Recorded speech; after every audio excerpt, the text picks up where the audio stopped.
Good morning. So let's see if I set this all up right. So good morning. I'm Pam Bachelor. If you can hear me and you're online, if you could raise your hand in the intent being presented, and we'll host them.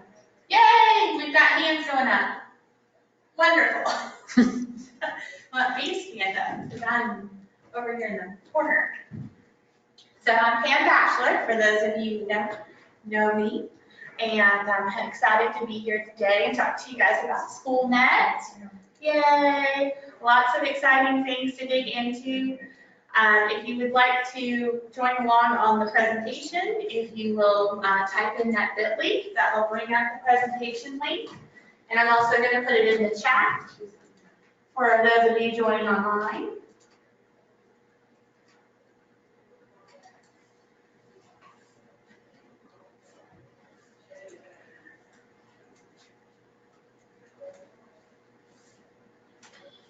Good.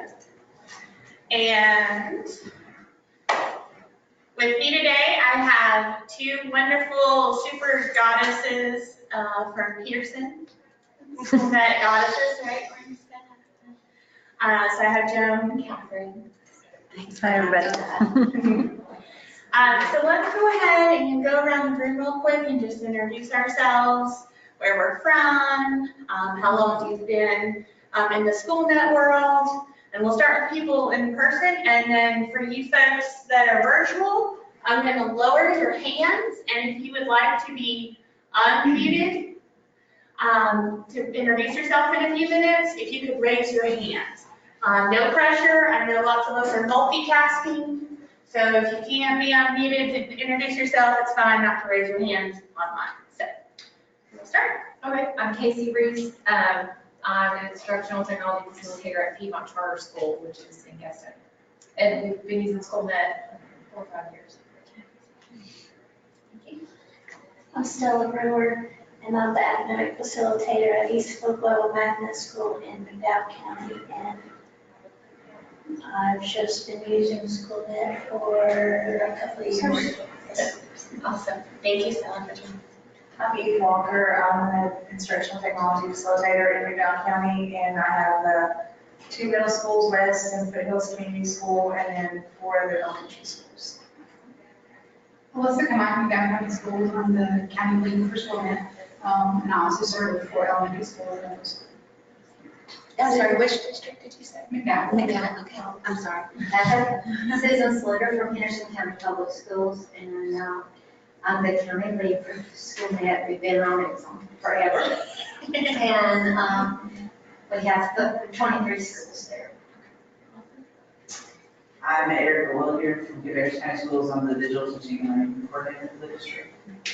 We have 40 schools, almost 41, and then Schoolnet leader. Thank you, Erica. And Erica also goes on some pretty amazing trips. So awesome on the sport. All right, Catherine, I'm going to come because you have the mic, you have the audio. So I'm going to see if anybody who wants to join us virtually. So our virtual people, if any of you want to be unmuted, now's your chance. No volunteers. No volunteers. Everyone's busy multitasking this morning. I had complete. We have one. Leah, thank you. All right, I'm going to unmute you, Leah. Okay, yes, I really like the opportunity to join these virtually. I feel like I can attend more than one session, but my name is Leah Powell, and I am a digital teaching and learning advisor with Granville County Public Schools. And I've been working with Schoolnet for quite some time, and in our county, we have implemented the use of Schoolnet for our benchmark assessments. Awesome. Thank you, Leah, for joining us. I'm going to mute you back. And then if anybody else wants to be brave and get unmuted, last chance. Let's see. Let me go to the questions. Let me see. Kathy was saying something. Oh, you have to click on it, sorry. Yeah. Oh, okay. So Kathy has joined in the chat and says her mic's not working, but Kathy Evanoff, all the way from Dare County, way on the other side in the beach. So we have people from the mountains to the beach. How awesome is that, right? Kathy, I hope your audio is not working because you're listening to the waves, and that would give you away if you weren't here, right? Anyway, thank you all for joining us. I think, let's see if there was anybody else. Go back to questions. Ha ha ha. I know, Kathy, you probably don't get on the beach nearly as much as we all think we would if we lived at the beach, right? That's how it always works, right? You don't always get there. So let's go ahead and get started. We have a few slides with some updates and information. So you might have to click. There we go. So first of all, we were able this week to finalize our meetup locations. So when I get back in the office tomorrow, I'm going to be finalizing all these recordings and putting them up on YouTube. So that way you'll have access to the recording for Canvas, the recording for Schoolnet, Nisus, and PowerSchool. And then we'll be sending them out via email and newsletter, along with our finalized locations, which we talked about in the beginning of the session for those of you who are here in person. And so we are excited that next time we'll be starting in Union County. So instead of going just east to west, we're going to be going west to east. Just so that way, hopefully that'll help with your schedules, because we know I always used to have principal meetings on Tuesdays that I always had to attend when I was in the district, and sometimes we have leadership meetings on Thursdays, so that's always, sometimes it's hard if the meetings are always on the same day. So hopefully alternating locations will help make it easier for folks to attend. So today we're going to go over some hot topics, updates, and then I'm going to turn it over to Joan and Catherine to do a wonderful in-depth look at everything new and beautiful in 21.0. And we've also got some hands-on activities so that we'll be sharing, and you guys joining us virtually will be able to dig into those activities as well, because everything's in the slide deck. So we will have time for hot topics after lunch. So if you want to go ahead and put any burning questions or topics you want to talk about after lunch, if there's something new that you want to use Schoolnet for this year and you're like, how would I best do blah, blah, blah, please join and add that document with the hot topics link. And we'll dig into all of those after lunch. We also have another spreadsheet. I know Cami showed one of our website that has like all of the official contacts for home base, but we also have an informal kind of spreadsheet that I use to update all my email lists and also for the Google group. So if you would take a minute to check that and make sure the correct people are still listed for Schoolnet leads, you mind clicking on that Schoolnet leads, Catherine? Do I need to click something over here? No, oh, there it is. okay. Okay. And if you'll go down to the LEA tab, you'll see that Schoolnet's all the way over, I think like in column V or something. It's the last set. And so we want to make sure that each district has, and each charter has, a lead person and a backup person for Schoolnet. And we know that over the summer, people retire, things change with their role. If you make any changes to this document, if you will highlight it in yellow, that way I know, hey, that's a change I need to update. So if you look at it and it's fine, everything's good, you don't have to do anything. But if there is a change that you need to make, you can put it in yellow. That would trigger me when I go back to update. Any questions about that?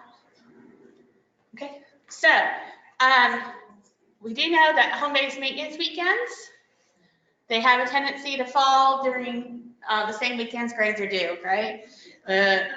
So what we can do is minimize the unknowns by sharing the schedule with our teachers and staff ahead of time. So this is the home-based maintenance weekends set going forth. So you'll notice that we have one next weekend, and we're having that PowerSchool upgrade. and then monthly going forward. So there's also a super awesome, I'm going to toot my own horn, Schoolnet webinar calendar. So we have webinars. They actually start back next week. So getting started with Schoolnet for teachers. We're doing 10 a.m., 4 p.m., and 7 p.m. for our webinars this year. There are 10 of them, 10 topics. They're each worth 0.1 CEU. So if the teacher attended all 10, they could possibly earn 1 full credit. That they are recommended for digital learning competency credits, but of course it's up to you as the LEA or public school unit to accept those credits or not as digital learning competency credits, but we do recommend them for that, and we talk about what kind of artifacts or reflection can be done in each one of these webinars as part of your demonstration of your knowledge for those digital learning competencies, right? So you have a printable calendar, then you have a description with all the registration links. I'm going to be sending an email Monday to every teacher in the state. Yay for 6,000 auto reply messages to me in my inbox, because I will get every single person's maternity leave or whatever they're on leave auto reply. But it's a great way to get teachers aware that the Schoolnet webinars are coming. So please share. We want people to come. We had over 3,000 educators attend our Schoolnet webinars last year. So please, please, please, you guys do an awesome job of pushing them out, and I really appreciate that. If you build it, they will come, right? It's kind of one of those things, right? So we have had a few things come up this past couple weeks with Schoolnet roles. So we know our roles to Schoolnet, our access is determined in PowerSchool under those security settings, and then applications.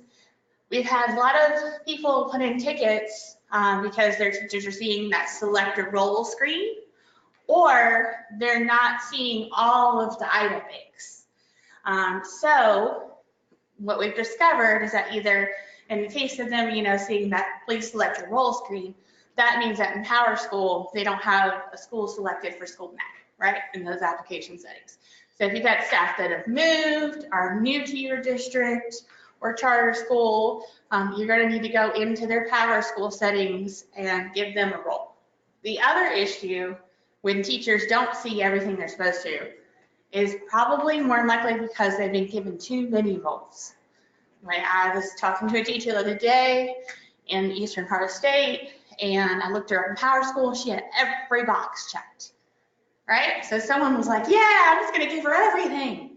No, it doesn't work like that. What it does is they actually cancel out each other.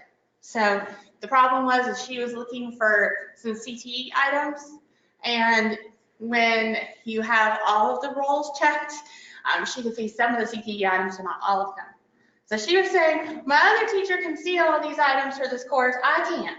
And I was like, well, yes, it's because her role was only teacher in PowerSchool. Your role is Christmas tree. Everything checked off, right? So if you would just work with your data managers, your PowerSchool coordinators, however your process is, and make sure that they understand what roles they do need. I've linked the slide deck from and it's a little hard to click on sometimes if you're not in present view, but there's actual button to the slide deck that kind of goes through like what the different staff members are and what their roles should be. Because I know, teacher is pretty simple, teacher, they're done. But when you start getting instructional coaches and, facilitators and media coordinators, there's, their roles might look a little different.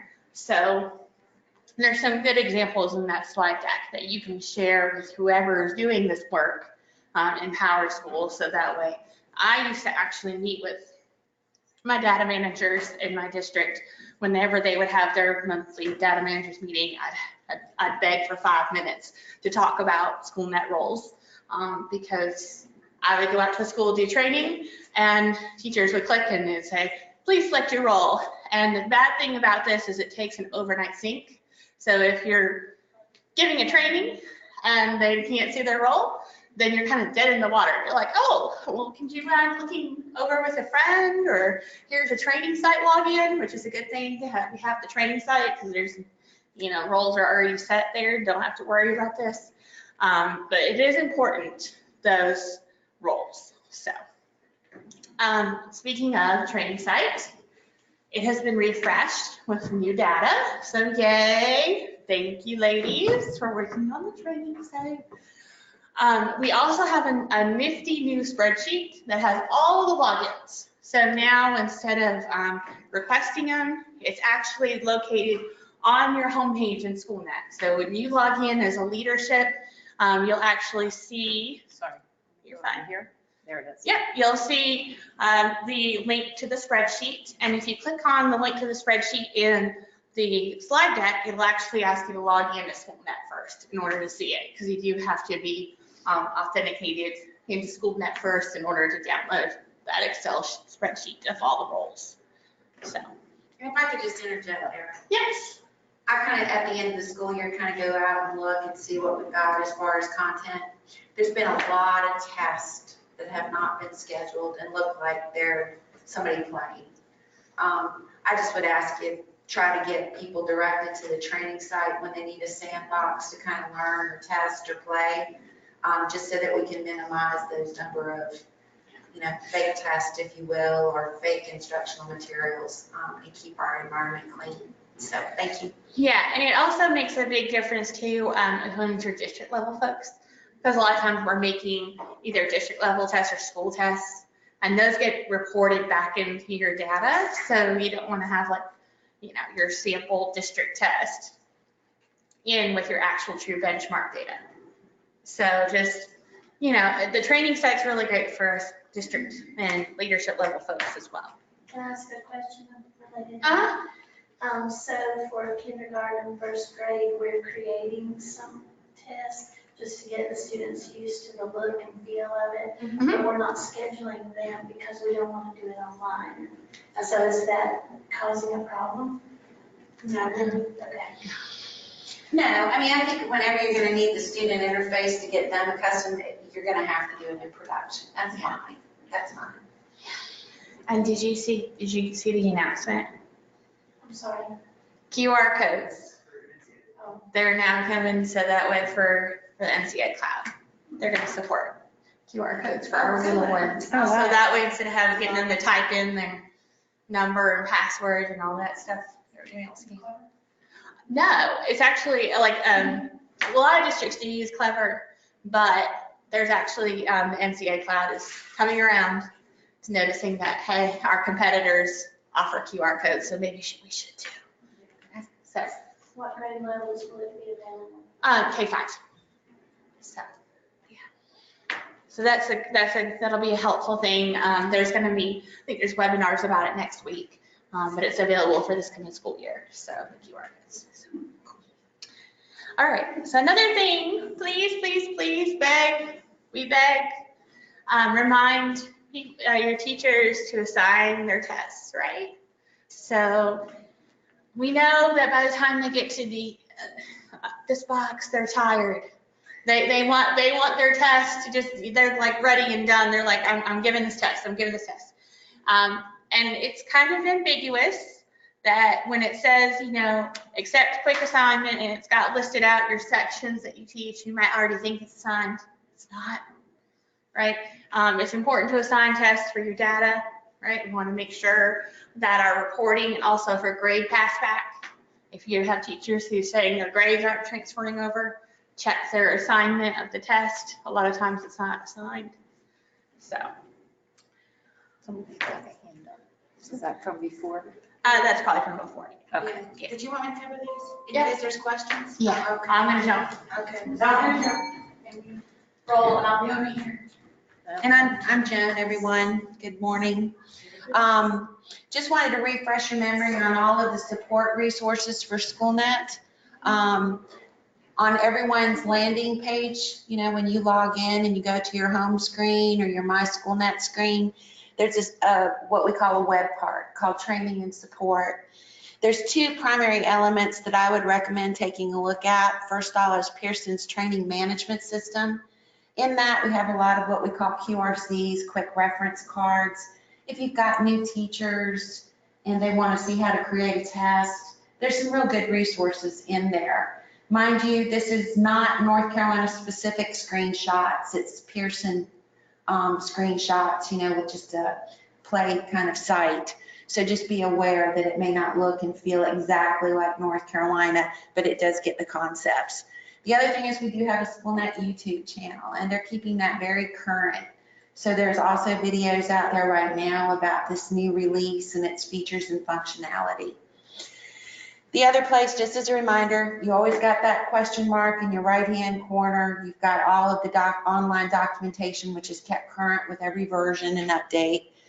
There's also the release notes are accessible, and I'm sorry, it's covered up. It's on the bottom right of that screen. Also note, we have North Carolina customized reference, and that can be found in instructional materials with the subject home-based training.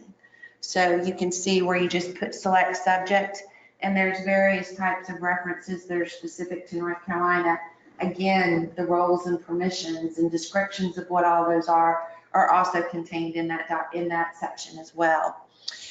Lastly, and you probably saw this in the last version, we offer a tutorial when we release a new version, and it will pop up the first time you log in, and you can go and view everything that's new. And then you also can access the release notes from there as well. Then once you've said got it, you'll always see this what's new in Schoolnet on the right-hand side of your landing page, or when we have a section that's new, it will also appear there. And so all of your users can access that as well. So be aware, we have a new version of Schoolnet. I don't know how many people here present use Schoolnet. Scan there, okay.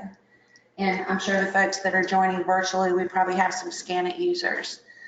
Be aware, if you're using it on a Win 10 machine, it's not going to prompt you that there's a new update. Windows has put some extra security measures that will block that. So you will have to go to that, again, web part on the landing page and download for Windows. If you have, IT folks that are actually pushing this image out to their machine, they can also access it through here as well and do that. So be aware, in this version, 11 is not going to work. You're going to need 12. We also have updates on Secure Tester with this version. How many folks are using Secure Tester? Okay, good. Are you using on Windows, Chromebooks? Okay. So that has not changed. This is just Windows and Mac. And that is the support site link in that slide. The username and the password are also there. When you open up that page, just be aware it's going to default to Schoolnet. You need to change in that drop down on the product to Secure Tester in order to access those downloads for Secure Tester. Again, if your IT folks are pushing that out to your machines, they can also access it from here. Chromebook, no changes on Chromebook kiosk mode, but I would encourage you to make sure that you are using version 1.0.30 on your machines. That's managed or not managed machines. That's the version that you're going to want to use. It does support Chrome 74, which I believe was released in the last week of July. So this is current, and if you need the instructions for installation, there's that link, and it's also on your help screen at the bottom right corner. Any questions on that so far? Is anyone using Windows Kiosk? And I don't know if anyone on the phone wants to raise their hand. If not, I won't even talk about it.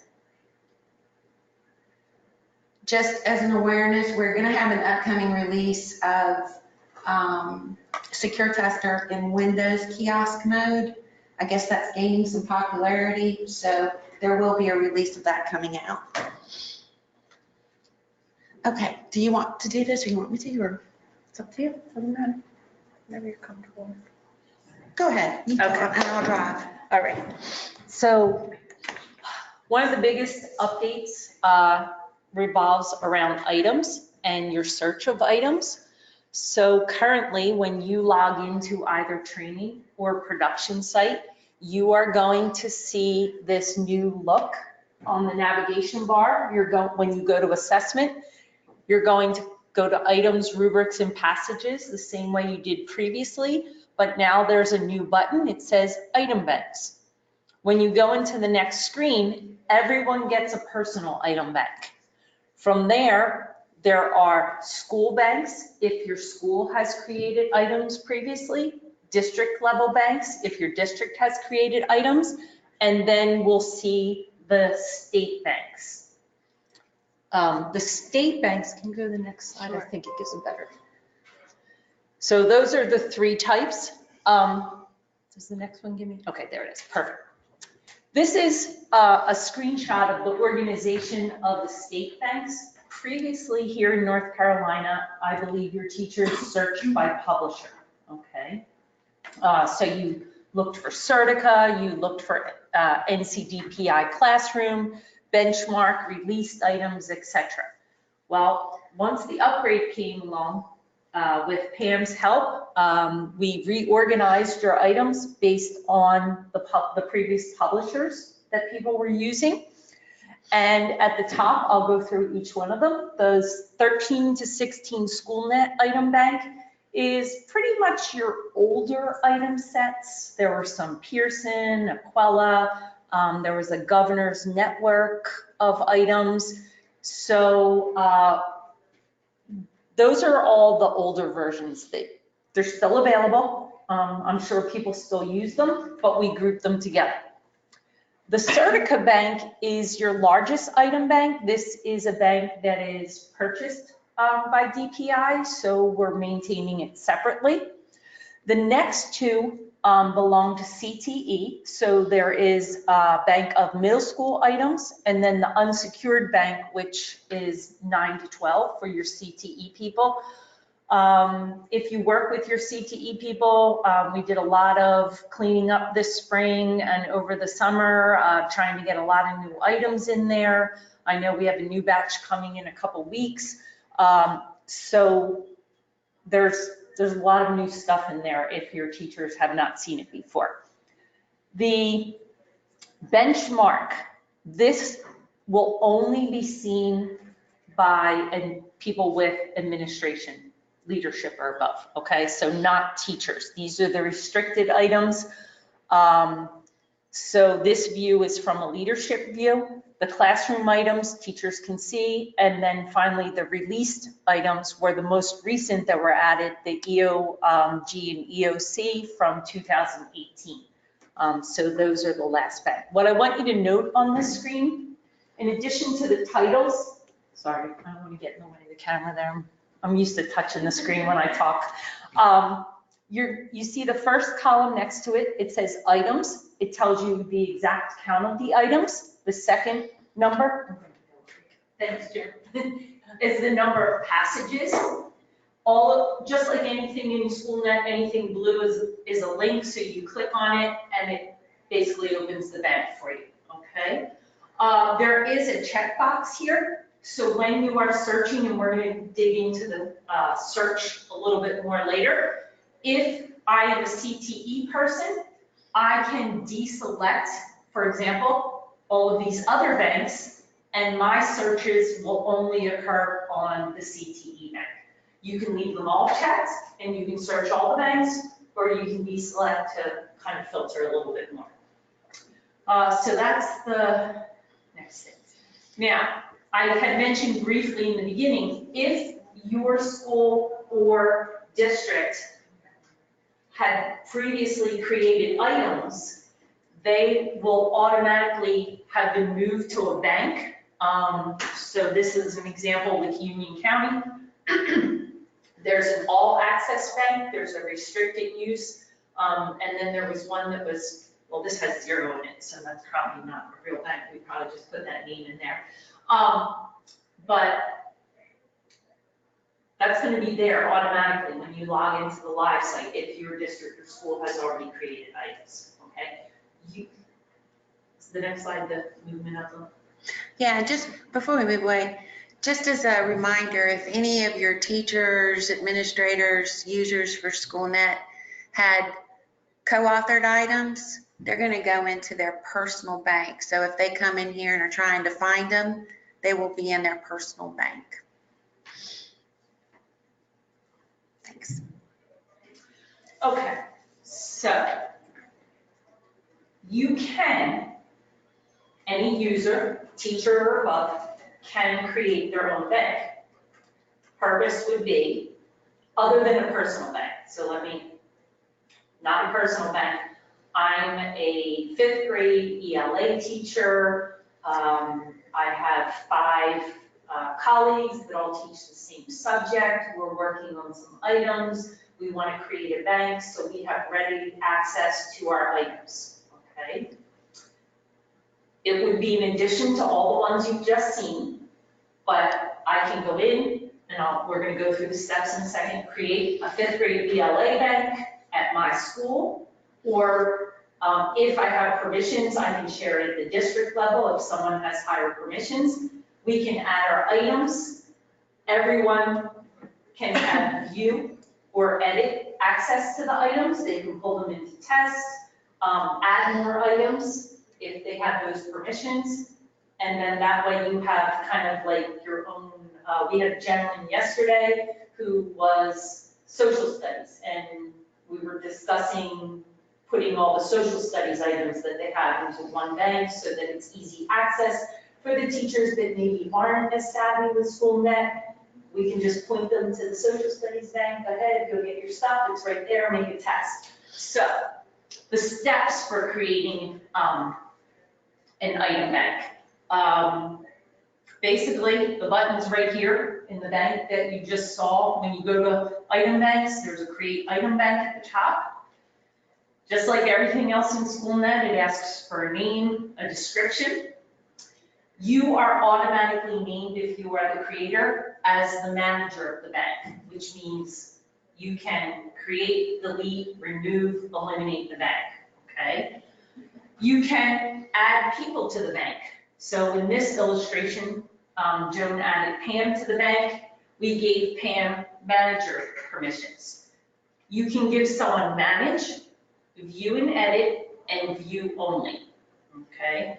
So you can manage, you and I share a bank. You could conceivably delete the bank later, okay? So we want to reserve that right, just like everything else in Schoolnet.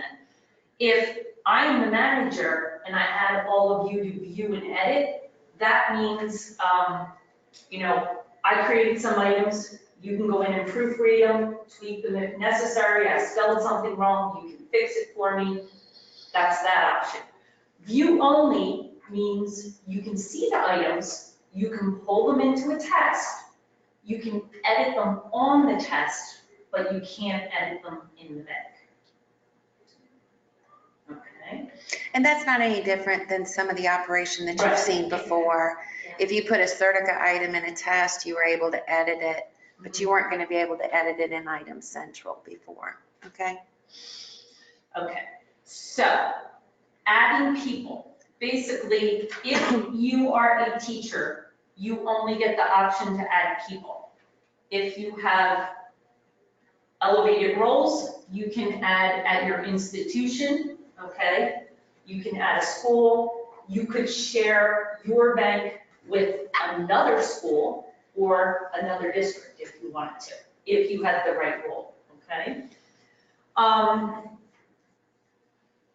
You flipped the slide, I lost my train of thought. Oh, sorry about that. Go ahead. Just scrolling I'm there and sorry. lost- I was just going so they could see the filters. Yep, Yeah. perfect, sorry about that. So again, with either the people or the institution, you're going to provide the permissions when you add them. This is similar to the way you used to do the co-authoring. You start typing the person's last name, you put a comma, you wait, hope it spins and finds them. If it doesn't, you put their first name in, you put their first initial, and you keep going until they populate, okay? So same process here. You can always eliminate people with the trash can. When you have everything set up here, you just hit create bank and your bank is ready to go. All right. But you can always add. You can always add, absolutely. So this is just a split view. If I'm just a teacher, I'm adding people over here. If I'm sharing with institutions, you're going to see here the permissions that we talked about, view, edit, and then you add the institutions. And just a subtlety on the left with people. If I were a teacher and I wanted to share with another school, see where you've got select a school, it will default to their current school. But if they want to share with someone outside in another school, they can select that there.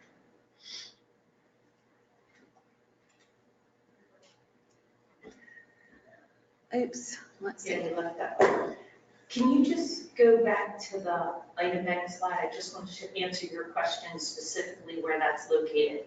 So, Next one. Yep, right here. So if I'm the manager, that's where the button is. So the question was, if I forgot to add someone to my bank, I can go back. There is always, if you are the manager, you see the edit bank properties. If you're not the manager, you don't get that button. Okay, but that's where you would go. Would you not recommend to have always at least 2 managers in case one? Absolutely. Absolutely. Absolutely. Okay. Very good question. Perfect question. So Pam, Joan, myself are all managers on the state banks. Joan and I took turns in the various sites. I set up the Certica, but I made sure to add everyone else. So, you know, I made a mistake, you go in and fix it for me. And you've got backup, so Yeah. that if somebody goes on maternity leave, you've got someone that can help manage it, right? So. Okay, so any questions about the actual view, creating an item bank? Because now we're going to go into searching them. Good, okay. So previously, we would go to items, passages, and rubrics. You might say find and items, and now you have a few other options. On the first screenshot over there, I can do find item banks. I can choose my item bank, just like we were showing you, and set my same filters of subject, grade, standards. None of that has changed, it's all still there. And then locate my items. If I am an ELA teacher, I have another option. I can go to find items, and now I have an item for passages and linked items. So just to sure you all know better than I do, that was a really tedious search for passages and just getting the items and things like that. So now they come as a package. You can still set your standards, you can still choose your grade and your subject, but now they're already grouped for you and if you didn't pick the passage first, okay?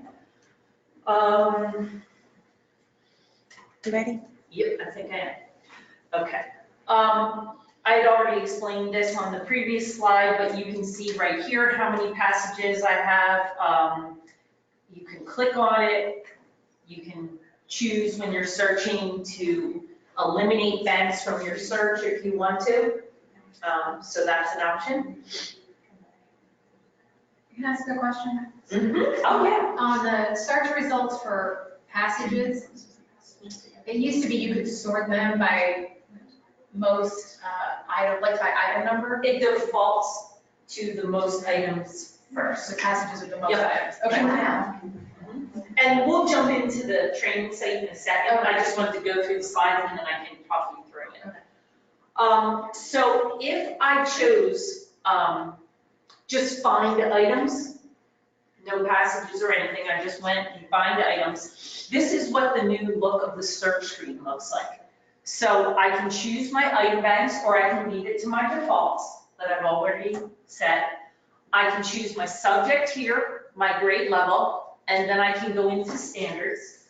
If you were accustomed to using the advanced search, you can also click all filters and things like question language, number of exposures can be searched by, DOK or web, any of those things.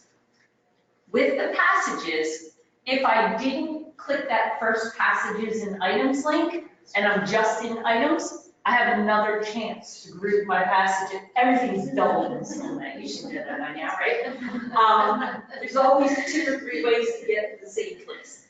Just like So, Google, right? what's that? Just like Google, there's like a million things. So let's just say I chose ELA, I chose grade 5, I don't know what this one is here. I picked a couple standards, and then I hit find and group items by passage. That's my second chance, and I can group, here's my passage, and when we will go into the training site, and you'll see all my items will be listed below there. Are those items just on that standard? Because you know, you used to pull it up, you had a gazillion standards, even though you chose one standard. And you had to deselect and then go in and. If you say find and group items by passage, it will provide all the items that go with that particular passage, but you don't have to, it's a selection, not a deletion anymore. So it's a choosing, and you don't have to expand them. Yeah, and just hold on 1 minute. When we do the demo, I think it'll become crystal clear. Yes. Yeah. But yes, that's exactly what we're getting at. This was just the advanced filters page that I was referring to, so you get to see your standards. You can still choose item types, and then there's more options. So that's the opening of the other one. All right. Would you mind escaping this and just going to the Sure, training I site? think that's 'Cause I think awesome it's so idea. much clearer than the PowerPoint, sorry. All right, so this is what, instead of screenshots, Joan's gonna go to find an item down there. She's just gonna click items, and we're gonna demonstrate. At this point, this is the screen you just saw. Now, one thing you didn't see, this is a teacher. We are logged in as a teacher. It automatically defaults to the teacher's subject and grade level at the first filter. So this, I think, is an elementary, like 4th and 5th math and ELA teacher, okay? Just a random, in the training site. But all she did was click find items, and these 2 were set for her. She does have the ability to change it if she wants to, but they're ready to go. She can choose an item bank if she wants. It'll pop up all the available item banks for that particular person, and they can just check off if they wanted to go Okay. search on a particular You item. can choose a standard. So let's talk about this search here. You click the arrows like you did previously to open the substandards, okay? If I go to reading literature or informational reading and I open it up, so there's child standards underneath of it. If you want it to include the reading literature and all the child standards, you need to hover and click over the plus sign. When you click it, it adds the parent and all the child standards. You certainly can look at them here. If you didn't want all the child standards, you can delete a few, decide what you want, and then you hit save and close, and then that refilters your search. Now, so far, I'm still looking at items. To your question, what am I going to see? In ELA, I'm going to find and group by passages. My count goes down to, now I'm looking at the number of items because they're grouped. I can view the passage details, which is the same view that you had previously prior to the upgrade. I can scroll down. I can open up the passage here so I can read the whole thing on this screen. When I get farther down, now my items are opened up. You have a little caret where you can close them, so you can just go to the next passage if you want to. If I can maneuver here. There you go. And then it'll take you, I know that mouse is a little tricky, isn't it? If you scroll down, now you're going to go, I close the items, so now I'm right at the next passage. Okay, so that's one option. If I open the caret back up, I see that there's 18 items. I have a select all button. Let's pretend I read it already, all the items. But if I didn't, here you go, the new item view. is I see this as a multiple choice item. I see all the information, the statistics about the item right there. This is the way the students see the item, except that the answer is checked, okay? Previously, it was a little skewed view of that. You can open more, and you can see the exposures there at the bottom. I have my standard. So now I can just go in and either select all 18 or start choosing the items. To your, I think your comment was before you had to eliminate them. Now you're just choosing them at this point. Some people have mentioned over the past couple of days that they would select all, add them to the test, and then go back and delete the ones that they wanted. This is just a streamlined process for this, hopefully, for everyone. You have an action button. Once you've made your selection, you just click item actions and you add to the test. Okay? Just one other point too, I'm just gonna go on and show you the all filters too while we're here. So you could see that that looks just like the advanced search. And I think it's a little nicer too, where you've got, and just a reminder, Certica Bank is the only one that has these selections like Bloom's, DOK, etc. But you've got all your options that you could check off if you wanted to down select or further filter. Here's the question language. We did have, Joan and I had a meeting this week. So we did make a request that the question language be moved to where you saw that first filter where it said subject, grade, standards, question language. So we're waiting to hear back on that one because we had a few different states request that. So I think that's definitely something that. It'd be nice if it didn't just default to English. And then if you did, Yeah, that would be great. Yeah. That would be great. Yeah. But at least hopefully we can get them to put it here and we can, easily. At least it'll remind people, right? Yeah. And again, Certica is the only bank that we have with Spanish items in it. So we have made the request on the configuration. I can think of an opposing reason. You may forget that you have Spanish in there if you default everything to English at all times, right? Think about that. I mean, anyway, it is what it is. I seem to get the question is, how do I change it to Spanish? And now do you understand where? Okay, just want to make sure. Where it was, It's all I always filters. have to go and do it myself and then do it. So question language right here.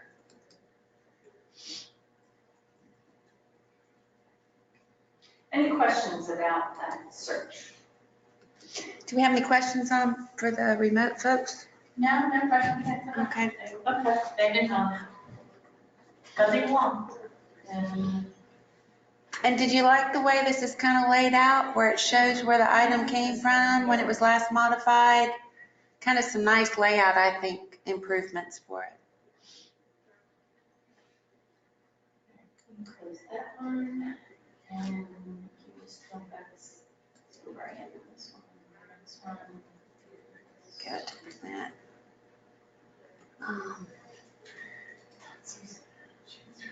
Okay, we're gonna try a little exercise to get you guys to give it a try. You can log in, I've given you training site logins. Excuse me. Basically all of the above. See if you can create an item bank. In the training site, you only need to start typing in the word teacher and it'll populate something else. Search for an item in the item bank, group it by standard, add them to a test, and you can go back and practice the item bank. If you have any questions, we can come around and help you with that. One of the things we didn't talk about with the item banks, do any of your schools or districts create their own items for purposes or no?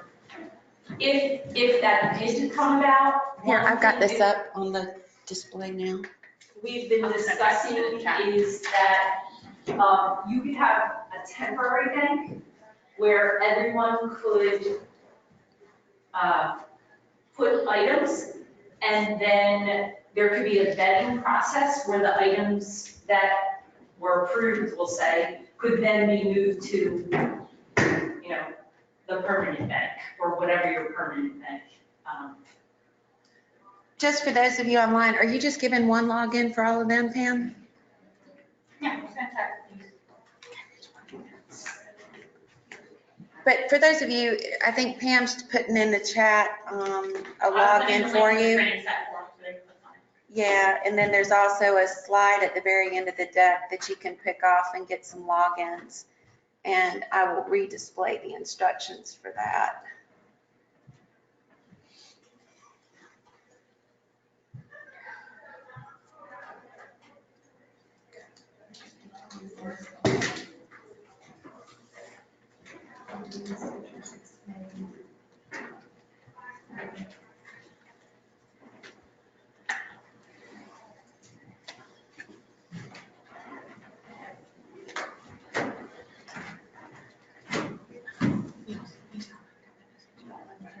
Yeah.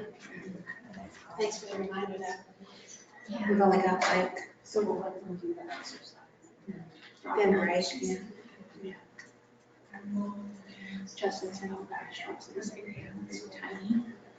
Justin said all the restaurants are here, small offices, and if you, if you say. I'm gonna come back. What, wait,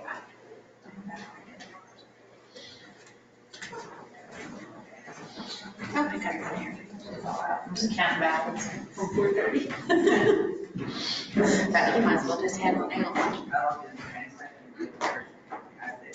Right. Anyone need questions, help? Sure. No problem. But I'm creating, I'm going through. It's better to Created have an assessment for the grade on the year.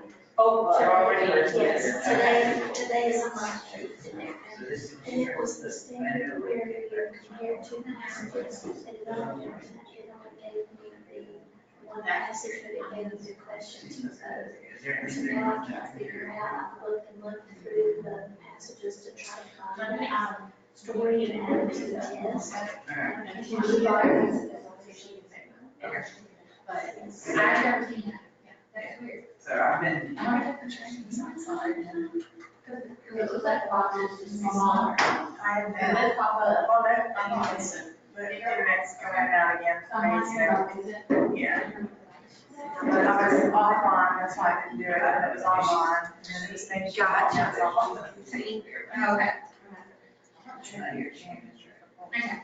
Well, let me ping this and see if she can really set you up. So that way we can have- You scared me, I thought it was ours.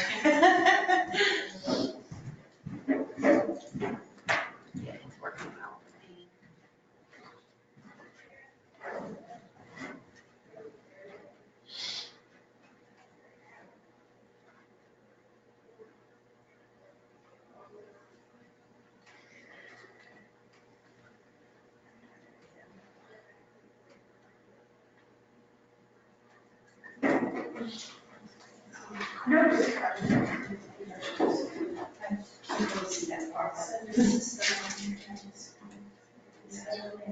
And then we realized that after we had already scheduled it, the teacher was looking at it and said, hey, I've got questions on the second passage, but second passage. So we were trying to figure out what was the story that happened and I went through every passage.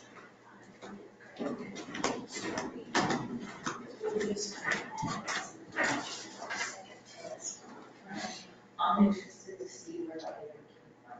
Okay, so it was kind of goes on how the red line. And then which,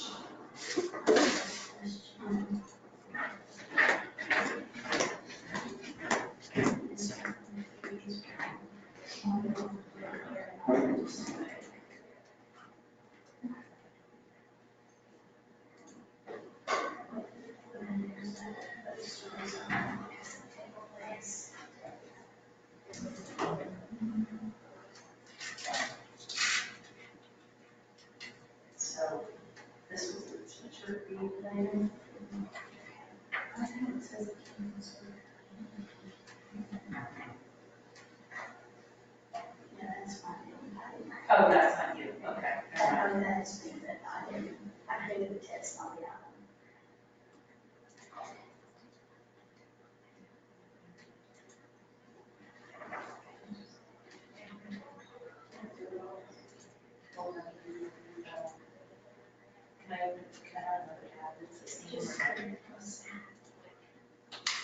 Oh, but I wanted to see what we would have this one. No, no.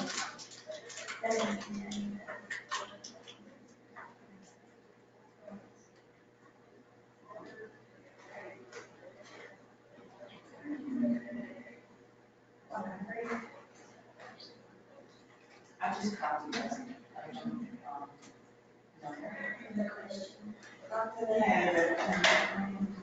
Do you think you've got, they're using it on hotspot, and that here? I just want to see if it comes up in the thing. You reckon there's some sort of, some change in your settings, like your vacation steps off? Something like that.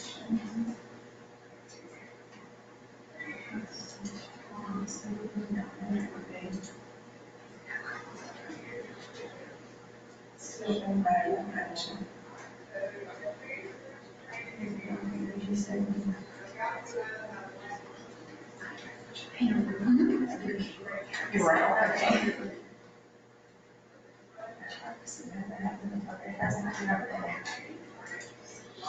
Yeah.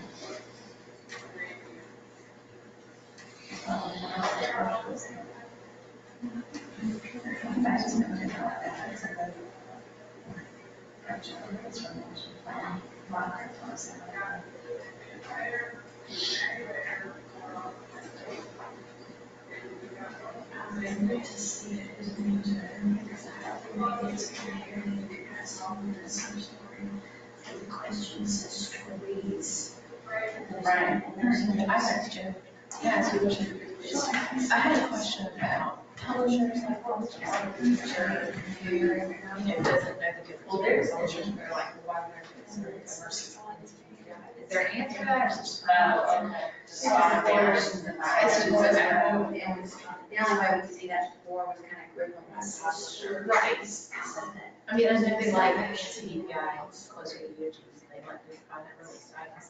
But otherwise, like if this is release, what's their, like, kinds of different things. It's like not that, really, they there's nothing. Yeah, you just gotta find more available Anything that wasn't. items that stay exclusive, it's just kind of a for sale kind of item bank for that deviates from anything North Carolina's created, but maybe good, and they're all North Carolina standards aligned. So it's just something for teachers could go look at, just a variety. Okay. Okay. And that reminds me, we had the suggestion, I'm walking right in front of the camera. That, might have put a description in that item, if you hear that, that's what the other reads. They thought it might be nice just to have a description under the Certica Bank, rather than just Certica Bank, like, these are portrait items. Yeah, I thought about putting a description, I haven't got there yet. Yeah, that's cool. But we can put it on the table, Oh, over where the T is. on the items in the system. Right. Is that what you did? Yeah, so this is what I was referring to, I just haven't, Yeah. I didn't think about what a good little snippet for each Yeah. one. I think the other one was just great, but that was the one where we just put a certain bank. Right. I knew what it was. So, are you folks finishing up? I think we're gonna get ready to break for lunch unless you've got some more questions. Okay, Mark. Yeah. Go for it. Weird. She does, what he does. Okay, do you have power? Like, do you have power? There? Okay, so let's put on track. Just go to staff. Yeah, so they get control of that. Go start page and see if you can find it.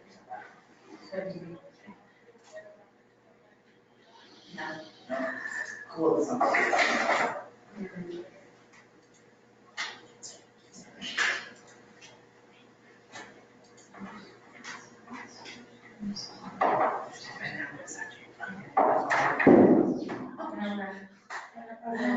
Yeah. I was gonna see if it was there. Or is it-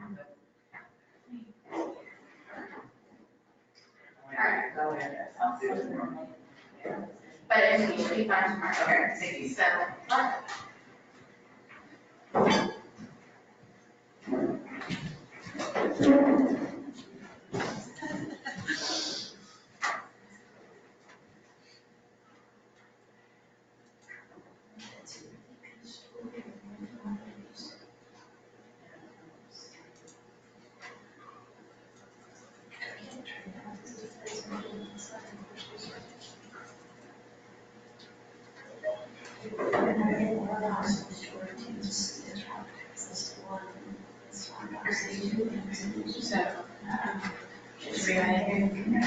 Yes, I didn't go lunch yet. All right, so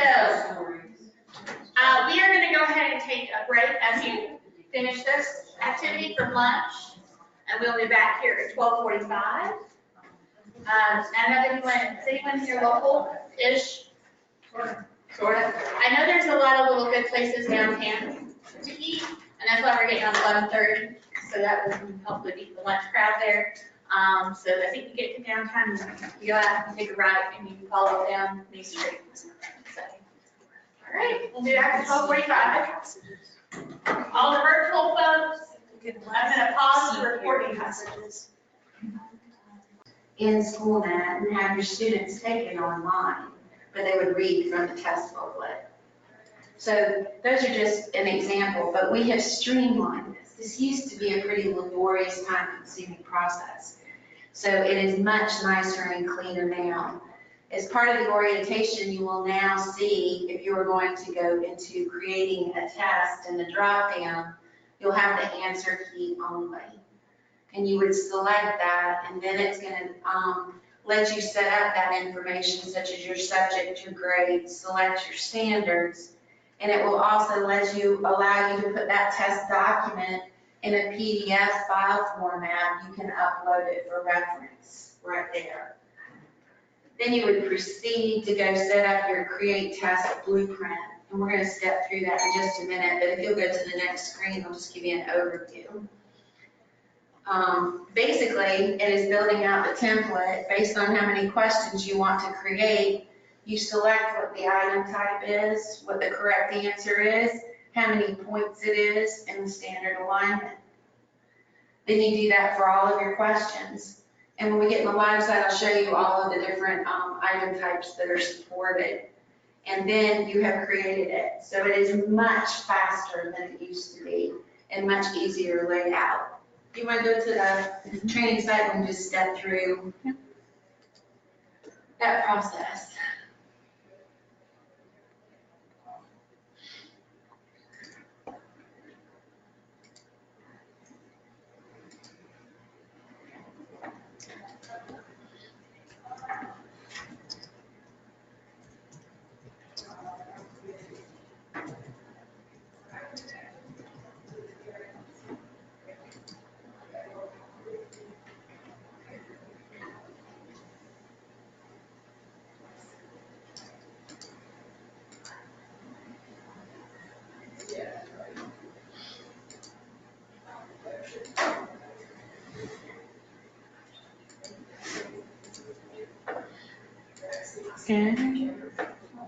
I use answer key only is great too for people who already have tests that they've already created.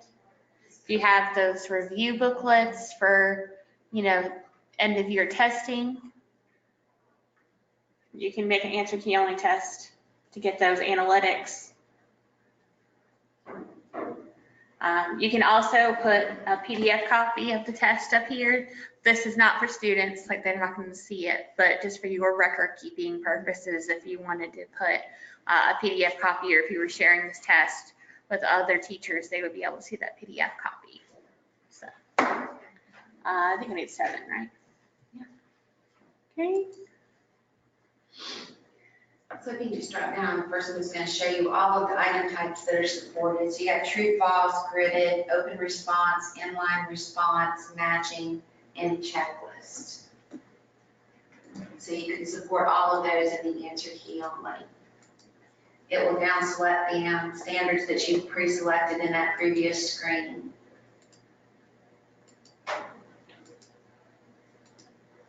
think there's the one on gridded that you have to make sure it will not default to 1 point. You have to indicate the number of columns, whether it's gonna be bubble. Which is what we have on our end of course test. It's bubbled, so. Yeah.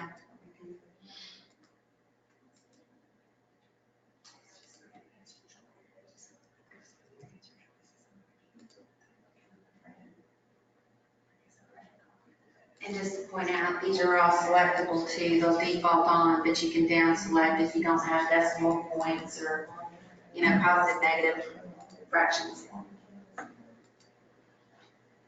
You also have the ability, if you have a rubric, you can add that rubric there on your open response if you're grading towards that.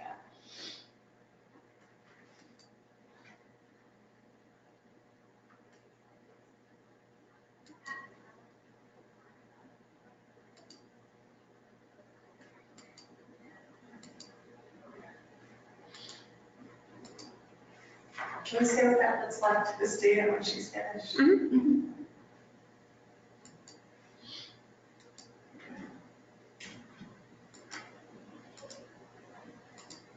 So you can do all or none scoring for inline.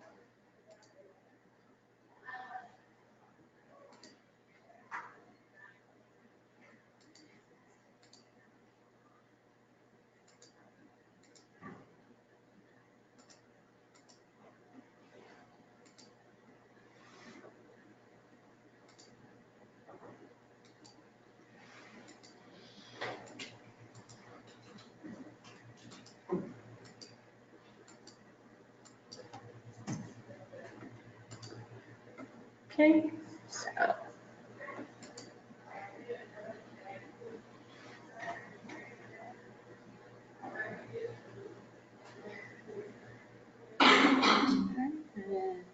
Preview. You got it.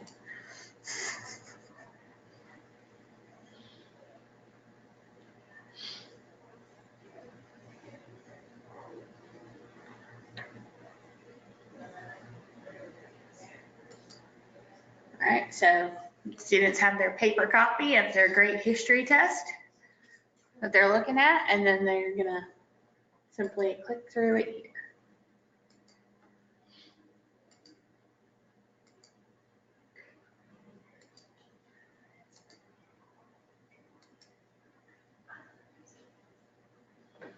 And realize too, you can do an answer key, a scan sheet too, if you wanted to. It'll generate an answer sheet, you can scan that in. That's another option, you'll have to do it online.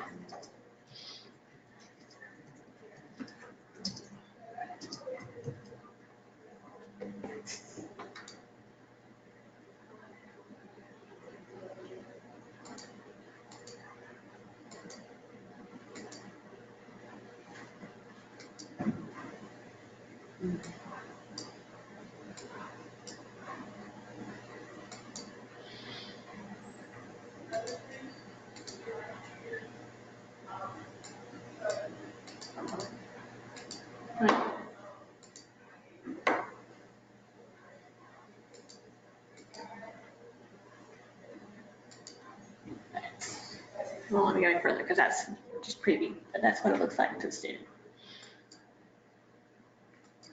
All right. Yes. We've got clarity. We've not used that before, but I like what we can do with that, especially when kids have struggle more and we need to, read it right and then just answer them. We were also talking earlier this week too about, what about some of our arts teachers or PE or something like that? Could they use an answer key only, for some of their tests and assessments that they give? Would that be better for them as an entryway to using Schoolnet? Because it is a time investment to create your tests in Schoolnet. So maybe if they took a test they already had, used the answer key only, saw the analytics and the possibilities of what Schoolnet could do, then they'd be more likely maybe to spend the time designing the next test in Schoolnet. Well, the other thing that we've talked about, we've worked with a couple of districts, and Hope County has used broad check-ins, and Pam's gonna talk some more about that. And that was so that they could actually do comparisons on their formative assessments compared to their check-in data. And they liked the reporting in Schoolnet, so they wanted that correlation. We have a district in the Northeast that uses Case 21. They were able to get their aggregated results across their district for each of those tests. So they create an answer key only to import that spreadsheet. And then they've got those test results in Schoolnet again for the purpose of the reporting. And I just typed in and asked our online folks if you want to use the questions feature. I'd love to hear if any of you have any experiences using answer key only tests and what you use them for.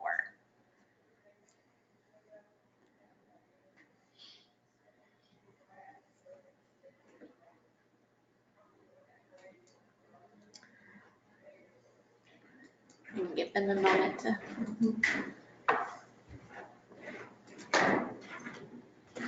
And if you want to be unmuted, if you want to raise your hand, I'll just unmute you, if that'd be easier.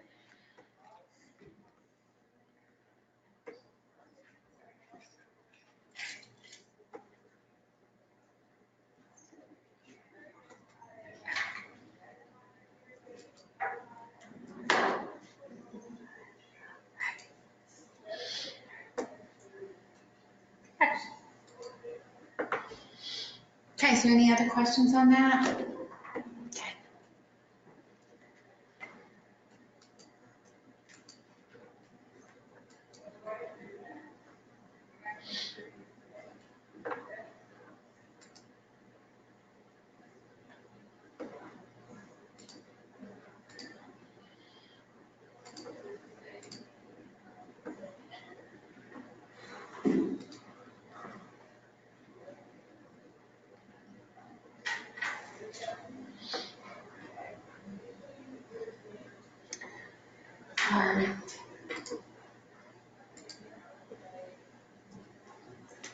The other thing that I think we were going to just point out to you on scoring, and I think we can display that here.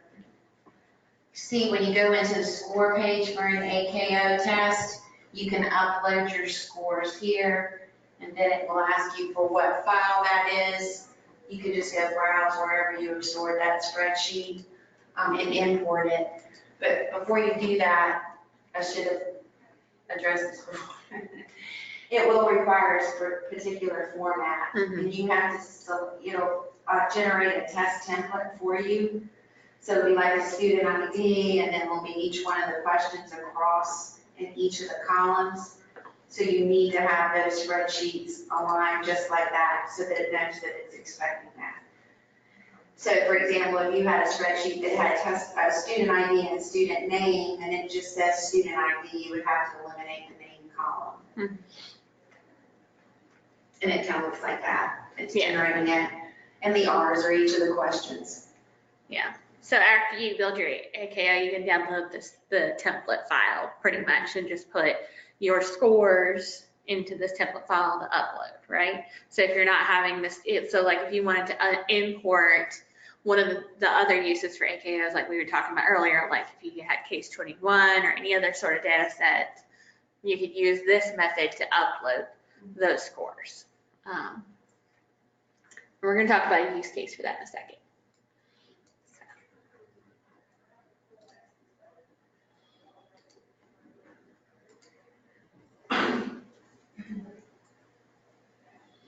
Okay, so we invite you to try this out in training. With your teacher logins, just go ahead and create an answer key only test. Set your create answer key only, set up your standards, and create a few items by each of the item types, save, go on and schedule it.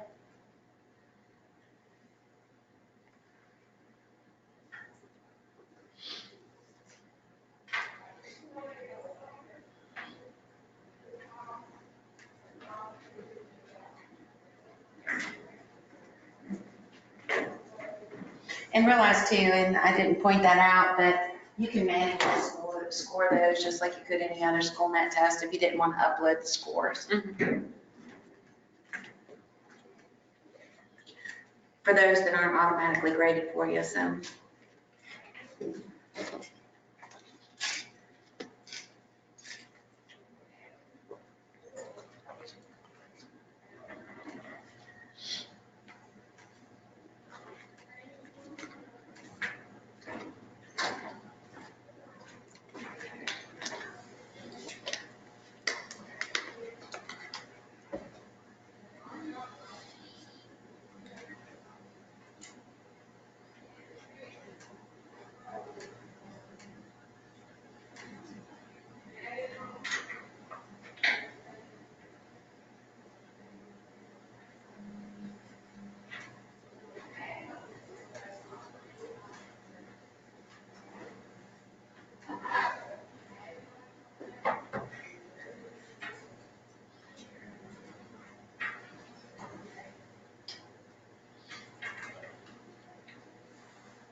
Give everyone a couple more minutes, and then I have some exciting discussion topics. So we're gonna wake ourselves up after lunch.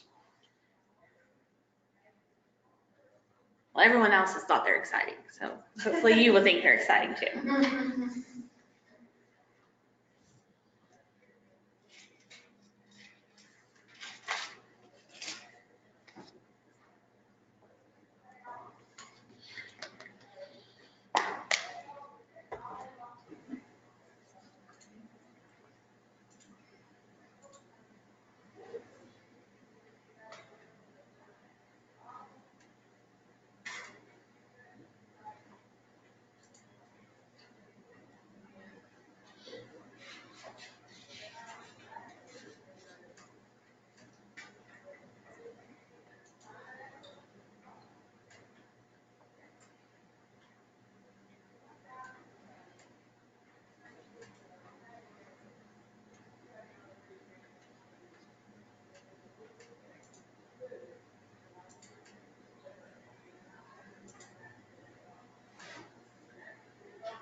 We have no hot dog.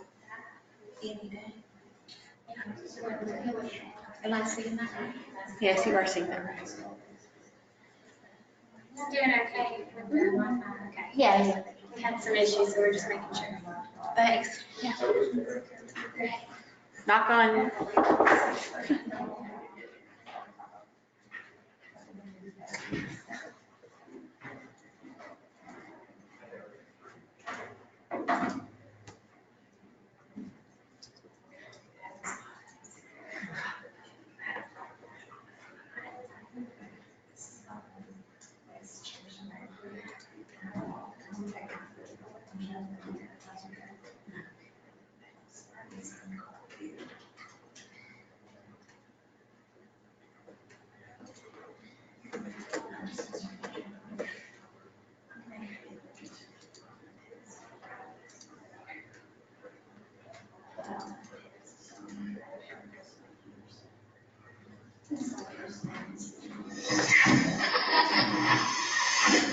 Banana meatballs.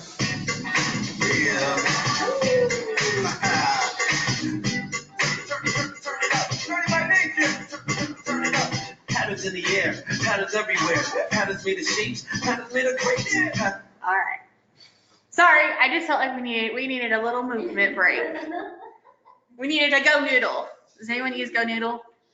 Yes. Yes. All right. So anyway, is everyone about ready to move on? You've had a chance to look at the answer key only. All right. So I'm going to be on slide 47. So slide 47, if you want to get there in the presentation, we're going to talk about what you guys see as the possibilities of importing other data into Schoolnet. And one thing that caught everyone's attention all week is when we talked about check-ins, right? Because that's kind of the big session. How many of you use check-ins? Yeah, everybody uses check-ins, right? They're so popular, right? Like the format, like the shorter results of the test, you know. The one thing that we hear is that the results, when they're shared with teachers are still spending a lot of time analyzing and putting them in groups. And really, you know, that's one of the things about Schoolnet. Schoolnet does well is that you can, a couple of clicks, here are my groups, here's what I need to do, here's what I need to focus on here, right? So we have worked with a few different districts that have gone through this process, and they've actually been using Schoolnet. They've been using the answer key only to import their scores. So if you click on this field guidelines, it opens up a document. So these are guidelines from other Schoolnet admins, and their tips and tricks and best practices. And I love that we've put this together, but I would also want to explore further if there's a way to streamline this further for you guys.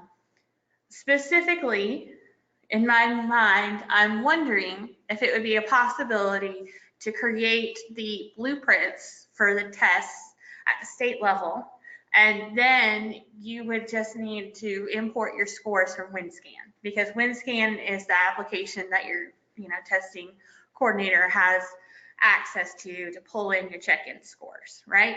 So right now the steps are you have to pull data out from WinScan. You have to create the answer key only test in Schoolnet. You have to look at the WinScan data, and there's like a few tweaks you have to make to it. Like if a student's answer is too long, like for graded response, if they somehow type in the word 12 instead of the number 12, that'll throw an error message. And then you have to score that answer key only test by uploading that data from WinScan into that template that we showed, right? So there's a couple of steps. I would love to at least, see if we can take out that answer key only test part. So that way you're not having to recreate, because there's a check-in, there's 3 check-ins, there's check-in for math, there's a check-in for reading, grades 3 through 8, then we have science, and now we have math 1 check-ins. So you understand it's a lot of tests, right? You're gonna make like 45 tests over the course of the year to import check-ins, right? Whereas it doesn't make much sense to me for Henderson County and McDowell County to do the same work twice, right? Because from what I understand, the tests are the same, right? So if the tests are the same across the state, then why can't we? So on slide 47, in addition to this document, there's also a link to a survey. And that survey asks for your feedback on where you see yourself in your district using data into Schoolnet. Would this be something you're interested in? If it's a no, that's totally fine. But if you think, yeah, I think I would like my check-in data in Schoolnet, or we use Mastery Connect, or we use Case 21, and I'd like that in Schoolnet too. That's helpful for us to know at the state, so that way I can advocate. If you don't feel comfortable taking the survey, like if you feel like maybe your testing and accountability person would be better to take the survey, feel free to pass it on to them. We just want as much feedback as we can get. So that way, when I go have conversation with testing accountability about how we can make this happen, I can say, hey, 32 districts are interested in importing their check-ins data. What can we do to streamline this process so that way 32 districts are not making 45 tests each, right? Because that's, a lot of work that could be potentially duplicated. Let me copy and paste this link into the chat.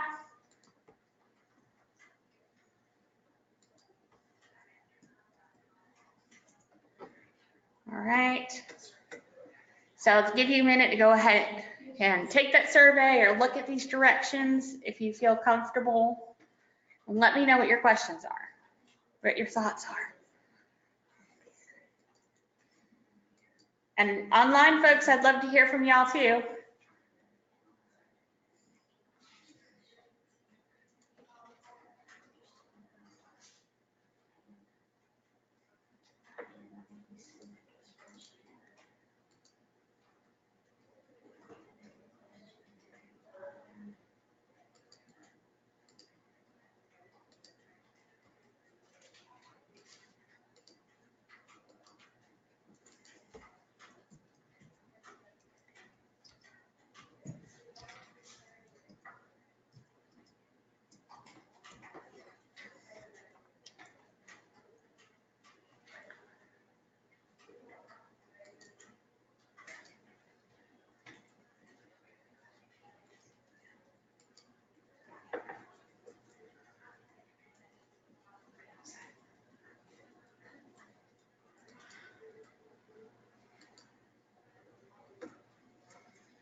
So what do the people in the room think? Yes? I said it'd be like the guinea pigs. Volunteering to be guinea pigs, I love that, okay. Are there any other data sets that you might be interested in besides the ones I named, or is there anything? You can check in and start to figure out too hard and pencil that data when we've already shut down the Schoolnet data. Uh-huh. Why not play with it? Yes, I. There's a lot of people agree with you. Yes, a lot of people. So hopefully we're able to get this back. I'd love to hear from some of my online folks. Guess they're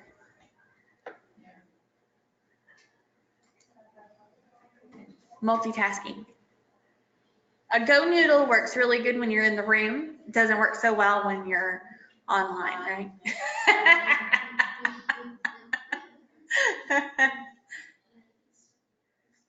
So. All right, any other thoughts about that?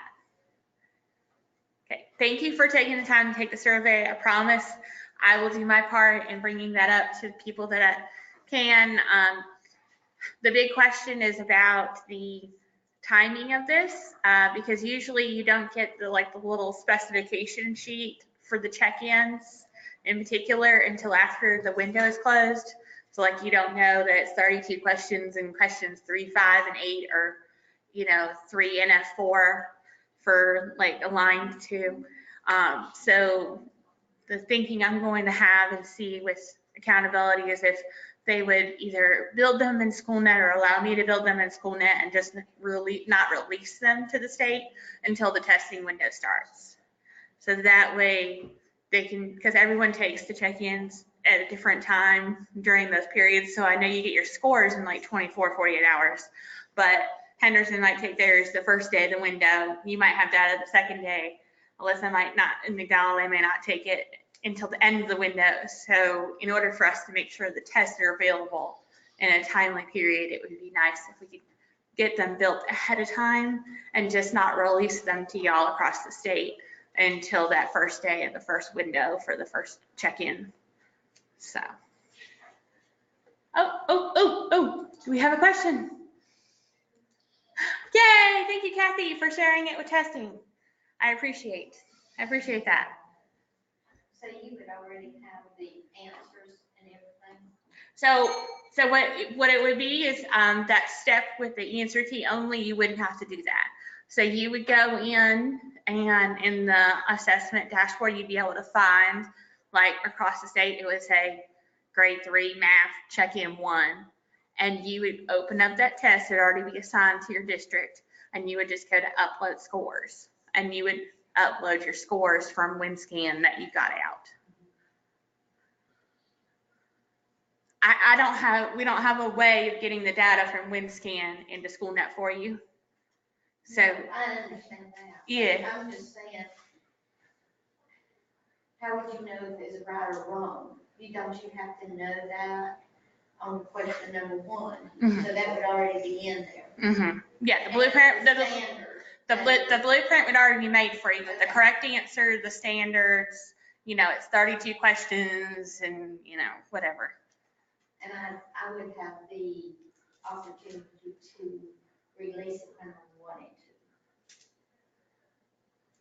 to. As in the scores. You would in have Schoolnet. you would have the ability to upload the scores whenever you want to, right? So if And you, then they would figure that. right. So you control when you upload the scores, if you upload the scores at all, depending on what your district decides to do. But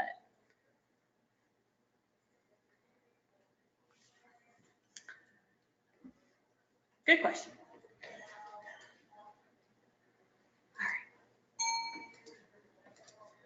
All right, a couple more things. I do have a Canvas course for Schoolnet admin that's got some resources, tips and tricks for troubleshooting, ways to share Schoolnet in your district or charter school. If you'd like to enroll in it, it does offer CEU credit. You can use that link right there. The course will stay open through May, so if you have other folks in your district, maybe, or instructional coaches or something like that that would like to get to know more about Schoolnet, they're welcome to enroll in it as well. They just won't, the stuff about like putting in tickets, like I have a little section about support tickets, they wouldn't, apply to them, but the general basics about using Schoolnet as an instructional leader within your district or school. All right, Educators Online, you'll notice that there's a kind of an awkward white space on this. So Stacy Lovedahl is our Educator Online for the West, and many of you here have known Stacy and have had her come out and do PD for your public school unit, and try to train myself to do that. We did have one on the East, Tika Cobell. Tika's last day is actually next week. She recently got her certification in cybersecurity, and we're very happy that she was able to find a new position at a community college actually teaching cybersecurity and working with their staff. So excited for her to continue to pursue her passions, but sad for us that we have another hole on our team. So be on the lookout for some new educators on loan. Hopefully Dr. Wren will be able to get those vacancies filled quickly. She's also asking for an additional 2, so that way we would have 4 educators on loan instead of just 2, because Stacy and Tika are always busy, always booked up. So fingers crossed she can make that happen. All right, last thing. We do ask again for a feedback survey just on the meetup today in general. Did it meet your needs? Hopefully our online folks need to take the survey as well, because there's questions out there about if you took this webinar, if you joined virtually.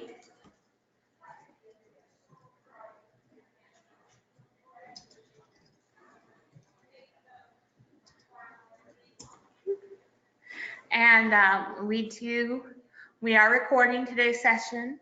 It will be available.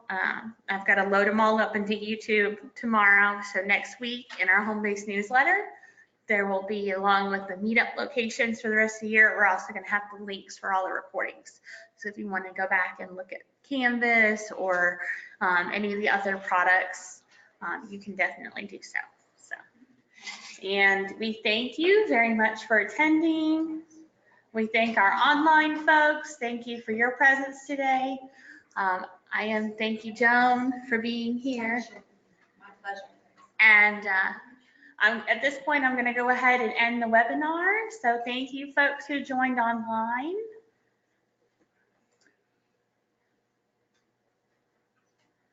Oh. I saw a question. Yes, thank you. Thank you. Have a great afternoon.